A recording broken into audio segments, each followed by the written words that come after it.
ओम साईराम मित्रांनो, पालखी सोहळा काय असतो, पदयात्रा काय असते, आपण ज्या वेळेला पायी वारी करत असतो त्यावेळेला अनेक अनुभव प्रत्यय येत असतात आपल्याला. आणि त्या अनुषंगाने पाहिलं तर वारी देखील पूर्ण होत नसते, कारण भगवंत आपली परीक्षा घेत असतो. असाच एक प्रत्यय आणि अनुभव एका साई वारकऱ्याला आलेला आहे. धाराशिव येथील उमरग्यातील जो वारकरी आहे त्याला जायचं होतं पंढरपूरला, परंतु असं काय त्याच्या संगती घडलं की त्याला शिर्डीला यावं लागलं आणि तो या पालखी सोहळ्यामध्ये सामील झालेला आहे. नक्की काय त्याच्या संगती प्रकार घडला आणि काय घटना आहे, आपण त्याच्याकडनंच हे सर्व जाणून घेणार आहोत. माझं नाव नागेश प्रसराज कुडुंबले, मी राहणार उमरगा, तालुका उमरगा, जिल्हा धाराशिव.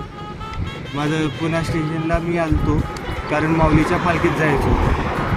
पण माऊलीच्या पालखीमध्ये जायला 7 तारखेला आलो. पुणे स्टेशनवरती झोपलतो, आळंदीची गाडी पकडावं म्हणून. मोबाईल, पैसा विसा सगळं चोरीला गेलं. आहे त्याजवळ कपडे होते, काय करावं काय नाही सूचना गेलं. मग सूचना गेल्यावर 1-2 दिवस काम बघावं म्हणलं, तिथं काम काय हे झालं नाही. मग परत गेलो. 1-2 मित्रावाला म्हणलं पैसे दे, 2 दिवस थांब म्हणले. थांबलो, का भेटाय नाही. ससूनमध्ये गेलो, एक म्हातारी बाईचं बॅग होतं, तिने म्हणली उचलून चल मला स्टेशनपर्यंत सोड. मग मी ते चला बाबा काय तेवढे म्हातारी आहे वयस्कर, चल बाबा सोडतो म्हणलं. स्टेशनपर्यंत सोडलं, बॅग दिलं.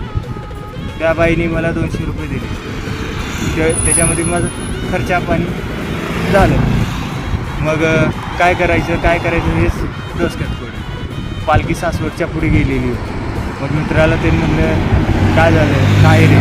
मग एक चोर आला, गायच्या फायका म्हणून किशी चेक करला. अरे सगळं चोरीला गेलं, तू गायच्या विचारला मीच खायला मोठा जाऊ, तूच असेल तर दे म्हणलं. माऊलीच्या पालखीला चाललो तो असं झालं राव इथंच, आता काय करायचं. मग त्याने काय म्हणलं, साईबाबाची पण पालखी निघते 17ला, बघ जातात तर तिकडे जा, माऊलीच्या काय साईबाबाच्या काय. ठीक आहे बाबा म्हणलं, काय पालखी शेवटी देवाचीच आहे ना, हे सबका पालखी एक म्हणलं.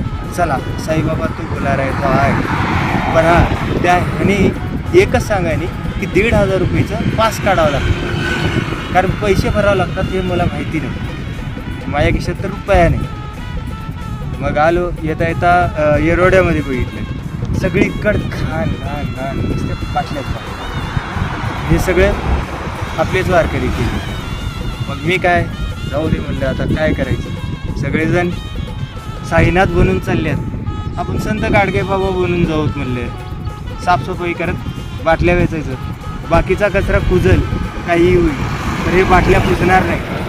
कुठं गटरीत जातील, कुठं जाम होईल. पावसाळा दिवस आहे, वाहून जाम होईल, तिथं घाण पाणी साचेल, रोगराई पसरेल, मच्छरं जास्त होतील. त्याच्यामुळं मी पण म्हटलं बाटल्या वेचून टाकू. वेचलेले पैसे पण भेटलेले. त्याच्यामध्ये मी दाढी कटिंग वगैरे चप्पल वगैरे घेतली. 1200 रुपये कमविले, ते मित्राला दिले 600 रुपये त्याचे. मग तो गावी जातो म्हणला नगरवरून. ठीक आहे, इथवर आला. ते काय म्हणला बायकोची आठवण बोलायला मला. ठीक आहे म्हणतो, मग गावी चाललास, चप्पल तुझी जुनी आहे ती दे, ही चांगली चप्पल लेव नवीन म्हणून त्याला दिली.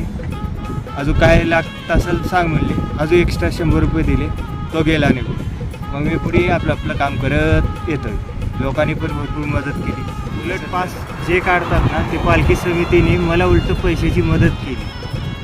900 रुपये हातात दिले, गपचिप साईबाबाचा आशीर्वाद म्हणलं देऊ म्हणले. अशातले नाही, पालखीवाले पण म्हणतात उलट तुझं काम चांगलं आहे, कारण तू पालखीच्या मागे येतोस, सगळं साफ.